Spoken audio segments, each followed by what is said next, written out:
আজকে আমি হাতের কাছে থাকা কিছু উপকরণ দিয়ে এমন একটা নুডলসের রেসিপি শেয়ার করব, যেটা একবার যদি আপনি বাসায় তৈরি করে খান বারবার খেতে মন চাইবে। তাছাড়াও যাকেই খাওয়াবেন সেই কিন্তু আপনার প্রশংসা করবে। সেই সাথে আপনি কিন্তু রেস্টুরেন্টে যে আর নুডলস খাওয়ার কথা চিন্তাই করবেন না। আসসালামু আলাইকুম everyone, welcome back to my channel. আজকে আমি তৈরি করব সবচেয়ে সেরা স্বাদের নুডলস। নুডলসটা তৈরি করার জন্য ফার্স্টে চুলায় একটা প্যান বসিয়ে দিয়েছি, তার মধ্যে দিয়ে দিচ্ছি পরিমাণ মতো পানি। নুডলসটা সিদ্ধ করার জন্য পানির পরিমাণটাই কিন্তু একটু বেশি পরিমাণে লাগবে। এই পানির মধ্যে 1 টেবিল চামচের মতো দিয়ে দিচ্ছি রেগুলার রান্না করা সয়াবিন তেল, স্বাদ মতো লবণ। তেলটা দিলে নুডলসটা সিদ্ধ হওয়ার পরেও কিন্তু একসাথে আটার মতো লেগে থাকবে না, একদম জোরজোরে হয়ে থাকবে। এখন এটাকে ঢাকনা দিয়ে ঢেকে আমি এটাকে ফুটিয়ে নিচ্ছি। ফুটানোর আগে আমি নুডলসের সাথে কিছু মটরশুঁটি সিদ্ধ করে নেব। তার জন্য পানিটা হালকা গরম হওয়ার পরেই কিন্তু আমি এখানে কিছুটা মটরশুঁটি দিয়ে দিচ্ছি। মটরশুঁটিটা দেওয়া টোটালি অপশনাল, আপনারা চাইলে দিতে পারেন, আবার না চাইলে এটাকে স্কিপও করতে পারেন। আমার হাতের কাছে ছিল, আমি দিয়ে দিচ্ছি। মটরশুঁটিগুলো সিদ্ধ হতে থাক, এই পাকে আমি কিছুটা চিকেন ম্যারিনেট করে নিচ্ছি, কারণ চিকেনটা দিব আমি নুডলসের মধ্যে। এখানে 1 টুকরো চিকেন এইভাবে লম্বা করে কেটে নিয়েছি। আমি একটু চিকেনটাকে চিকন আর লম্বা করে কেটেছি, যাতে খুব তাড়াতাড়ি এটা সিদ্ধ হয়ে যায়। চিকেনের মধ্যে বাটা মশলা অ্যাড করছি। এখানে দিয়ে দিচ্ছি আদা বাটা, রসুন বাটা, পেঁয়াজ বাটা। এখন কিছু গুঁড়া মশলা অ্যাড করব, হলুদের গুঁড়া, মরিচের গুঁড়া, সেই সাথে ভাজা জিরার গুঁড়া, ধনিয়ার গুঁড়া দিয়ে দিচ্ছি। আর সবগুলো উপকরণ হাফ চামচ করে দিয়েছি। এখন দিয়ে দিচ্ছি স্বাদ মতো লবণ। আমি চিকেনেও লবণ দিচ্ছি, আর মটরশুঁটি নুডলসগুলো সিদ্ধ করার ক্ষেত্রেও কিন্তু আমি লবণ দিয়েছি। এখন আমি 1 ফালি লেবুর রস দিয়ে দিয়েছি, সেই সাথে 1 চামচ দিয়ে দিচ্ছি ময়দা, চাইলে কর্নফ্লাওয়ারও দিতে পারেন। ময়দা, কর্নফ্লাওয়ার অথবা চালের গুঁড়ি দেওয়ার কারণে এটা একটু ক্রিস্পি টাইপের হবে। এত বেশি দেওয়া যাবে না, একদম সামান্য পরিমাণে দিতে হবে। খুব ভালোভাবে মেখে নিচ্ছি, আর এটাকে পরে আমি রেস্টে রেখে দিব। 3 থেকে 4 মিনিটের মতো রেস্টে রাখলেই কিন্তু হয়ে যাবে। মাংসটা যেহেতু অনেক বেশি ছোটো, এটা এত বেশি রেস্টে রাখা দরকার নাই। মটরশুঁটিগুলো কিন্তু প্রায় সিদ্ধ হয়ে আসছে। এখন এর মধ্যেই দিয়ে দিব নুডলস। আমি কিন্তু নুডলসগুলো ভেঙে দিয়েছি, আপনারা চাইলে কিন্তু আস্ত দিতে পারেন, তবে ভেঙে দিলে আমার মনে হয় খেতে একটু সুবিধা হয়। আমি এখানে 2টা নুডলস নিয়েছি, তবে আপনারা চাইলে নুডলসের পরিমাণ বাড়িয়ে কমিয়ে নিতে পারেন। তবে একটা বিষয় কিন্তু মনে রাখতে হবে, এই পানির মধ্যে লবণ আর রেগুলার রান্না করা যে সয়াবিন তেলটা, ওইটা দিয়ে নুডলসটাকে সিদ্ধ করবেন। এখন একটা ঢাকনা দিয়ে ঢেকে সিদ্ধ করে নিচ্ছি। আর নুডলসটা কিন্তু সিদ্ধ হয়ে আসছে, একদম নরম করা যাবে না। তো আমি দেখিয়ে দিচ্ছি, নুডলসটা কিন্তু একদম পারফেক্ট ভাবে সিদ্ধ হয়েছে। এখন এটাকে পানিটা জড়িয়ে আমি ঠান্ডা পানিতে এটাকে কিছুক্ষণ রেখে দিব। অনেকেই তো আছেন যে নুডলস সিদ্ধ করতে করতে একদম নরম বানিয়ে ফেলেন, যার জন্য এটা খেতে একদমই ভালো লাগে না। আমি অল্প একটু শক্ত থাকতে নামিয়ে নিয়েছি, কারণ পরে আবারও সবকিছু উপকরণ দিয়ে এই নুডলসটাকে আবারও রান্না করা হবে।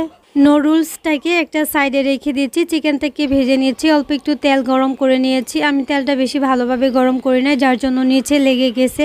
অবশ্যই তেলটা কিন্তু একদম ভালোভাবে গরম করে চিকেনটা দিয়ে দিবেন। আমি তাড়াতাড়ি করার জন্য একসাথে দিয়ে দিয়েছি, সমস্যা নাই। নিচে একটু লেগে গেছে, কিন্তু চিকেনগুলো খুব ভালোভাবেই কিন্তু হয়ে গেছে। এই চিকেনটা হতে একদমই সময় লাগে না, 3 থেকে 4 মিনিটের মধ্যেই হয়ে যায়। চিকেনটা একটা সাইডে আমি রেখে দিচ্ছি। এখন আরেকটা প্যানের মধ্যে আমি প্রায় 1 টেবিল চামচের মতো দিয়ে দিচ্ছি রেগুলার রান্না করা সয়াবিন তেল। এটা গরম হওয়ার পর কিন্তু এর মধ্যে দিয়ে দিচ্ছি একটা ডিম। আমি ডিমটাকে আগে থেকে ফেটিয়ে রেখেছিলাম অল্প একটু লবণ দিয়ে। এই ডিমটাকে আমি স্ক্রাম্বল করে নিয়েছি, তারপর এটাকে নামিয়ে একটা সাইডে রেখে দিচ্ছি। এই প্যানের মধ্যে অল্প একটু তেল দিয়ে কিছুটা রসুন কুচি ভেজে নিয়েছি। রসুনটাকে কিন্তু একদম লাল করে ভাজা যাবে না, সিদ্ধ হয়েছে এরকম একটা ভাব আসলে এর মধ্যে দিয়ে দিব কিছুটা টমেটো কুচি। আমি এখানে একটা টমেটো দিয়েছি। টমেটোটা দিলে এই যে নুডলসটা একটু ক্রিমি একটা ভাব আসে, এই নুডলসটার মধ্যে মাখো মাখো একটা ভাব আসে, এটা খেতে কিন্তু খুব ভালো লাগে। টমেটোটা কিন্তু খুব ভালোভাবে গলে গেছে। এর মধ্যে টমেটো সসও দিয়ে দিচ্ছি, প্রায় 1 টেবিল চামচের মতো হবে। সয়া সস দিয়ে দিচ্ছি। আমি এখানে এক্সট্রা করে কোনো লবণ দিব না, কারণ সয়া সসে লবণ আছে। তাছাড়াও আমি প্রত্যেকটা উপকরণ সিদ্ধ করার সময় কিন্তু লবণ দিয়েছি। খুব ভালোভাবে এটা হয়ে গেছে। একটু মাখো মাখো টাইপ থাকতেই কিন্তু এর মধ্যে দিয়ে দিব কিছুটা গাজর। গাজরটা এত ছোটো করে কেটেছি যে খুব তাড়াতাড়ি এটা সিদ্ধ হয়ে যাবে। নুডলসের যে মশলাটা আছে ওইটাও আমি এই সসটার মধ্যেই দিয়ে দিচ্ছি। এই গ্রেভিটার মধ্যে দিলে নুডলসটার সাথে খুব ভালোভাবে মিশে যাবে। কাঁচামরিচ দিয়ে দিচ্ছি, জালটা অবশ্যই নিজেদের পছন্দ মতো দিবেন। একটু জাল জাল হলে খেতে কিন্তু খুব ভালো লাগে। আমি অল্প একটু মরিচ দিয়েছি, পরে আরও মরিচ অ্যাড করব। নুডলসটা দিয়ে খুব ভালোভাবে এটাকে মেখে নিব। আলতো হাতে কিন্তু মাখাতে হবে। নুডলসটা দেখবেন একদম জোরজোরে থাকবে, আর সেই সাথে সসটা বানানোর কারণে কিন্তু একটু ক্রিমি একটা টাইপ থাকবে, মাখো মাখো। আর এটা দেখতে অনেক বেশি লোভনীয় মনে হচ্ছে। গাজর দিয়েছি, গাজর আর টমেটো দেওয়ার কারণে অনেক বেশি কালারফুল হয়েছে। সেই সাথে মটরশুঁটিও দিয়েছি, দেখতে কিন্তু বেশ ভালো লাগছে। আর এখন আগে থেকে ভেজে রাখা ডিম আর চিকেনের যে ছোটো ছোটো পিসগুলা করেছিলাম ওইগুলা দিয়ে দিচ্ছি।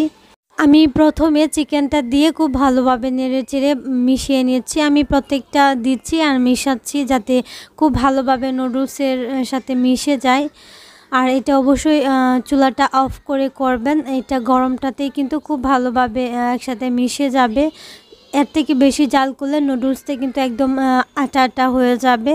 ডিমটাকেও কিন্তু একটু বড় সাইজ করে রেখেছি যাতে দেখতেও ভালো লাগে আর খেতে তো ভালো লাগবেই। মাশাআল্লাহ অনেক অনেক বেশি মজার হয়েছে। খুব ভালোভাবে মিশিয়ে নিচ্ছি। আর এই পর্যায়ে অবশ্যই চুলার আঁচটা অফ করে দেবেন, না হলে নিচে লেগে যাবে আর এটার যে একটা ক্রিমি একটা ভাব আছে ওইটা চলে যাবে। আর এখন কিন্তু কিছুটা ধনিয়া পাতা কুচি দিব, সেই সাথে কাঁচামরিচ কুচিও দিব বেশ অনেকটাই। এতে করে এই ধনিয়া পাতার কালারটা ঠিকঠাক থাকবে, দেখতে খুব ভালো লাগবে, কালারফুল লাগবে, সেই সাথে ফ্লেভারটাও একদম স্ট্রং থাকবে। চেষ্টা করবেন এইগুলা চুলার আঁচটাকে অফ করে তারপর দেওয়ার জন্য। খুব ভালোভাবে আমি মিশিয়ে নিচ্ছি আবারও। আর এখন এটাকে সার্ভ করে নিচ্ছি একটা সার্ভিং ডিশে। এভাবে যদি আপনি একবার বাসায় নুডলসটা তৈরি করেন আর আপনার পরিবারের লোক যদি খেয়ে থাকে, আপনার প্রশংসা করতে বাধ্য হবে, বারবার কিন্তু খেতে চাইবে। সেই সাথে রেস্টুরেন্টের যা নুডলস খাওয়ার কথা ভুলেও চিন্তা করবেন না। আর আমার কাছে তো এটা অনেক অনেক বেশি ভালো লেগেছে। এত কম উপকরণে এত মজার যদি নুডলস রান্না করতে চান, অবশ্যই একবার হলেও আমার রেসিপিটা বাসায় ট্রাই করে দেখতে পারেন। আর প্রত্যেকটা নুডলস দেখেন আলাদা আলাদা আছে, একদম ঝুরঝুরে টাইপের আছে। আর খেতে মাশাআল্লাহ মাশাআল্লাহ অনেক অনেক বেশি মজার হয়েছে। তাহলে আজকের রেসিপি এই পর্যন্তই। ভিডিওটা শেষ করার আগে বলে দিচ্ছি, যদি আমার রেসিপিটা আপনাদের কাছে একটু ভালো লেগে থাকে তাহলে প্লিজ চ্যানেলটাকে সাবস্ক্রাইব করে পাশে থাকা বেল আইকনটা অন করে দিবেন। আর হ্যাঁ, যারা যারা অলরেডি এই কাজটা করেছেন তাদেরকে অসংখ্য ধন্যবাদ। সবাই অনেক অনেক বেশি ভালো থাকবেন, সুস্থ থাকবেন। আল্লাহ হাফেজ, আসসালামু আলাইকুম।